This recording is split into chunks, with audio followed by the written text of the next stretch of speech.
Ramai kaum muslimin hari ini dah terpesong tapi merasa baik. Kajian dimula dengan joget-joget merasa baik. Padahal dah jelas dalam Al-Quran dan Hadis. Tak ada khilaf pun, ikhtilat. Ini semuanya haram, tapi kerana merasa dirinya baik, merasa diri apa yang mereka buat, inilah. Dan bahkan yang jadi baru-baru yang viral ni apa? Tuan guru yang disambut dengan wanita-wanita yang bertabarruj, yang berhias, kemudian berjoget di depan tuan guru untuk menyambut tuan guru. Ini sesat ni jemaah. Sesat.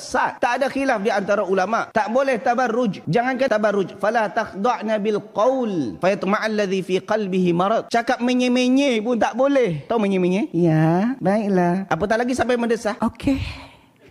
Ustaz, saya nak tanya boleh?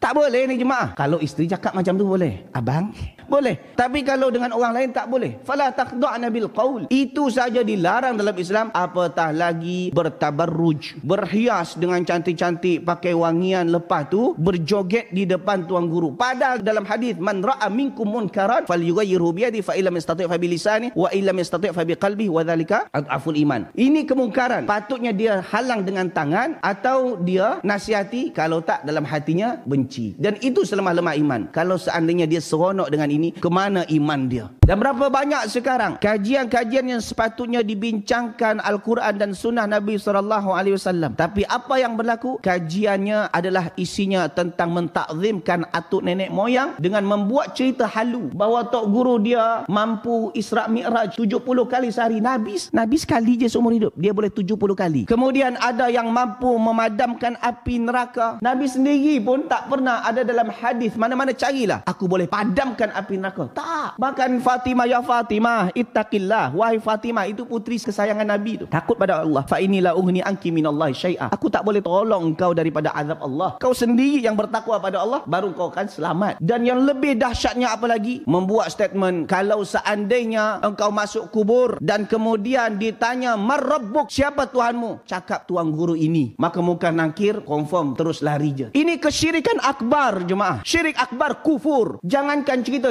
man rabbuk, cerita man nabiyuk, siapa nabi engkau? Jemaah kalau ditanya man nabiyuk, jemaah kata nabi saya Ustaz Muhammad. Haram jemaah. Faham maksudnya? Nabi, apatah lagi Rabb. Dan ini keyakinan siapa ni? Keyakinan Fir'aun. Ana rabbukumul a'la. Aku Tuhanmu yang tinggi. Lalu dikatakan man rabbuk, siapa Tuhanmu? Tuan guru ini. Maka malaikat itu akan lari. Ini begitu cintanya dia dengan tuan guru tersebut. Dan kajian ini terus menerus, tak pernah berhenti, memperbodoh umat. Kenapa mereka tak berhenti? Apa masalahnya jemaah? Ada yang backup.